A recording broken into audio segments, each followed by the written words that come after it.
Let's turn now to an announcement made during that White House event about autism. The FDA said it was approving an old generic drug called leucovorin, long used to treat the toxic effects of chemotherapy, as a therapy for some people with autism. The active ingredient is a modified version of vitamin B9, also known as folate. Officials claimed it could help stem what they called an epidemic of autism. Estimates show about 1 in 31 children are diagnosed with autism. Among boys, that number is 1 in 20. Once again, here's the president.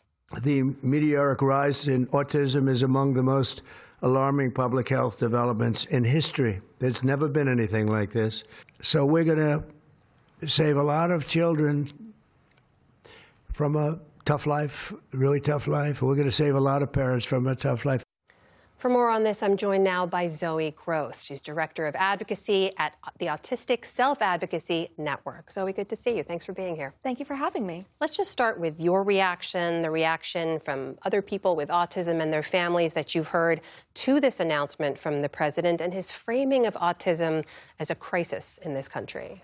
Certainly the way that the president and others spoke about autism at the presser on Monday was very disturbing. The phrase ending autism was used. The president said that the prevalence of autism should be none. Once again, they used the line, autism destroys families. So it was a very stigmatizing way to discuss a very common disability that really no one should be panicking about. When you say it's disturbing, what do you mean? When you first heard them use that kind of phrasing, what went through your mind? Well, no one likes to be, to hear from the president of their country that they belong to a group that shouldn't exist. But that's the implication of saying we need to end autism, that autistic people shouldn't exist in our society. That Tylenol warning in particular we just talked about, how is that resonating among expectant mothers who are weighing whether or not to take it, among mothers of children who are on the autism spectrum? What are you hearing about how they're reacting to that? People are very uncertain. A lot of people don't know who to trust because they're hearing one thing from experts and their doctors and researchers, scientists, and another thing from their government. It's an upsetting situation to put parents in, and especially this thing of blaming pregnant parents for their children going on to be autistic. We've seen this before in the history of autism when scientists would say that refrigerator mothers or emotionally withholding mothers were causing their children to be autistic. That obviously wasn't true, but it's a very sexist way of blaming the mother for the child's disability. If you take a broader look here, is this whole renewed focus on research from this administration? They're pledging to invest $15 million to study the causes of autism, even the push we've seen from the FDA to bypass traditional processes and try to offer therapy options. Is that welcome in the autism community? Shouldn't there be more research into this? Absolutely, but not this type of research. What the autistic community wants to see is a great increase in research that will improve our quality of life.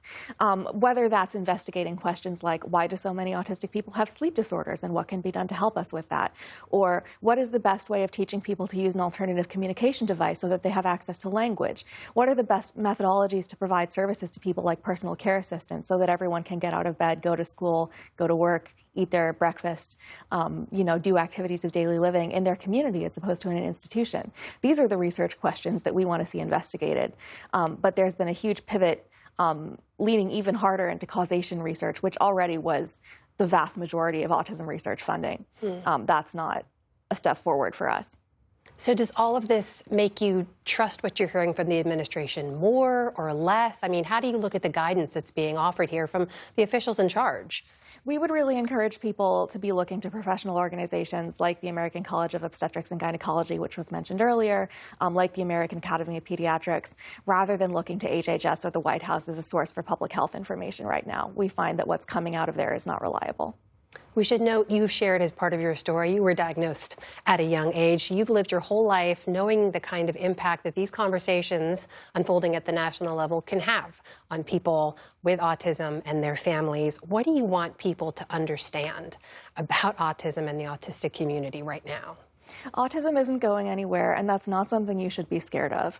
What we need is to be included in society, accepted and accommodated, whether that's with job accommodations at work or individualized education plans in school, whether that's affordable, accessible housing or services through Medicaid.